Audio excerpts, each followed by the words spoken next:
కొన్నిసార్లు మనకేమవుతదనంటే ఏదన్నా ప్యాకేజెస్‌ని ఇన్‌స్టాల్ చేస్తున్నప్పుడు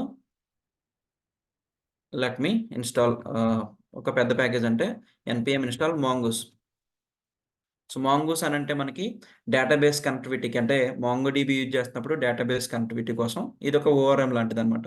సో, ఓఆర్ఎం అనంటే ఒక మీడియేటర్ లాగా. అంటే మనం క్వెరీ చేసి ఈజీగా తీసుకురావడానికి బిల్డ్ చేసిన ఒక థర్డ్ పార్టీ లైబ్రరీ ఇది. ఓకే. సో, నేను మాంగూస్ అని ఇన్‌స్టాల్ చేస్తున్నాను. రైట్. సో, మాంగూస్ అనేది కూడా ఒక నోడ్ మాడ్యూల్. అంటే ప్యాకేజ్ మేనేజర్‌లో ఒక ప్యాకేజ్. అందులో అవైలబుల్ ఉంటది. ఇప్పుడు చూసారా? సో, నేను మాంగూస్ అని ఒకటి యాడ్ అదొకటి ఇన్‌స్టాల్ చేసుకున్నాను.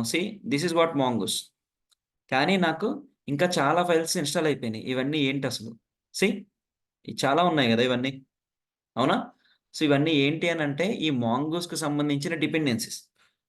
ఓకే. సో, ఈ ప్యాకేజ్ జేసన్‌లోకెళ్ళి చూస్తే ఈ మాంగూస్‌కి సంబంధించిన డిపెండెన్సీస్ అన్నీ గూడా నోడ్ మాడ్యూల్స్‌లో డైరెక్ట్‌గా క్రియేట్ అయిపోయినాయి.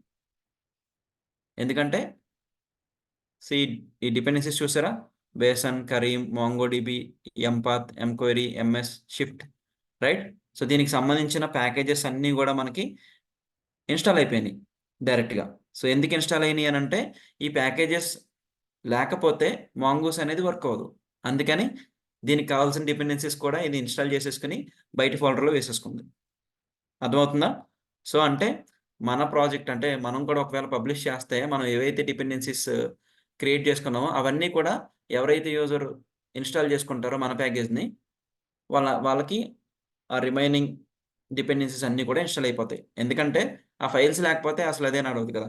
రైట్? సో, అందుకోసమే మనం ఇన్‌స్టాల్ చేసుకుంది మాంగూస్ అయినా మనకి ఇవన్నీ కూడా వచ్చేస్తుంటాయి. అండ్ ఇక్కడ కన్‌ఫ్యూజింగ్ పార్ట్ ఏంటి అనంటే సో, కొన్నిసార్లు మనకి మాంగూస్‌కి లెట్ అస్ సే మాంగూస్‌లో నాకు డేట్ అండ్ టైమ్ కూడా ఉంది మాంగూస్‌లో. ఓకే. అలానే నేను ఆల్రెడీ ఎక్స్టర్నల్‌గా డేట్ అండ్ టైమ్ ఇన్‌స్టాల్ చేశాను. సో, ఇన్ థాట్ కేస్ అప్పుడేమవుతది? సో, ఈ డేట్ అండ్ టైమ్ అనేది నేను ఇన్‌స్టాల్ చేశాను. అండ్ మాంగోస్‌కి సంబంధించిన డేట్ అండ్ టైమ్ కూడా ఉంది. అండ్ వాటిలో కొంచెం వెర్షనింగ్ డిఫరెన్స్ కూడా ఉందనుకోండి. అప్పుడేమవుతదనంటే మాంగూస్ లోపలే డేట్ అండ్ టైమ్ అనేది క్రియేట్ అయిపోతది. ఆర్ ఎల్స్ ఈ 2 వెర్షన్స్ సేమే అయ్యుంటే ఈ డేట్ అండ్ టైమ్‌ని మాంగూస్ యూజ్ చేసుకుంటది. సో, అలా అవి చెక్ చేసుకొని ఇంటర్నల్‌గా మేనేజ్ చేసే ఇది కూడా ఈ నోడ్ మాడ్యూల్స్‌కి ఉంది. ఓకేనా? సో, మీరొకసారి అబ్జర్వ్ చేస్తే రియాక్ట్ యాప్‌ని క్రియేట్ చేసిన వెంటనే మీకేమవుతదనంటే, ఒక ప్యాకేజ్ జేసన్ వచ్చేస్తది. ప్యాకేజ్ జేసన్ వచ్చిన వెంటనే మనకి నోడ్ మాడ్యూల్స్ అన్నీ వచ్చేస్తాయి. ఆ నోడ్ మాడ్యూల్స్ లోపల చూస్తే చాలా ఫైల్స్ ఉంటాయి. మీరొకసారి ఇప్పుడెళ్లి చెక్ చేసి చూడండి. అంతకుముందు మీరు చేసారో లేదో నాకు ఐడియా లేదు. ఒకసారి మీరెళ్లి నోడ్ మాడ్యూల్స్‌లో రియాక్ట్‌లోకెళ్లి ఎన్ని మాడ్యూల్స్ వచ్చినాయి ఏంటని చెక్ చేసి చూడండి. అవన్నీ కూడా డిపెండెన్సీస్. ఒక ప్యాకేజ్ ఇన్‌స్టాల్ చేస్తే దానికి సంబంధించిన డిపెండెన్సీస్. అండ్ రియాక్ట్ క్రియేట్ చేస్తున్నప్పుడు దానికి కావాల్సిన ప్యాకేజెస్ అన్నీ అలా నోడ్ మాడ్యూల్స్ లాగా ఇన్‌స్టాల్ అయిపోతాయి. సో, నేనిప్పుడు జస్ట్ సింపుల్‌గా 2 మాడ్యూల్స్ ఇన్‌స్టాల్ చేశాను. దానికి సంబంధించిన డిపెండెంట్ మాడ్యూల్స్ కూడా నాకు నోడ్ మాడ్యూల్స్‌లోకొచ్చి చేరిపోయినాయి. రైట్? అండ్ మనం బిల్డ్ చేసినప్పుడు ఏమవుతదంటే, బిల్డ్ చేసినప్పుడు ఈ నోడ్ మాడ్యూల్స్‌లో ఉన్న అన్నీ రావు. ఓన్లీ ఏవైతే ఫంక్షనాలిటీస్ తీసుకుంటున్నామో అవన్నీ జస్ట్ ఇంపోర్ట్ అయ్యి ఒక సింగిల్ ఫైల్‌లోకొస్తది. ఆ వచ్చిన ఫైల్‌ని మనం ప్రొడక్షన్‌లోకి పబ్లిష్ చేస్తా ఉంటాం. అర్థమైందా?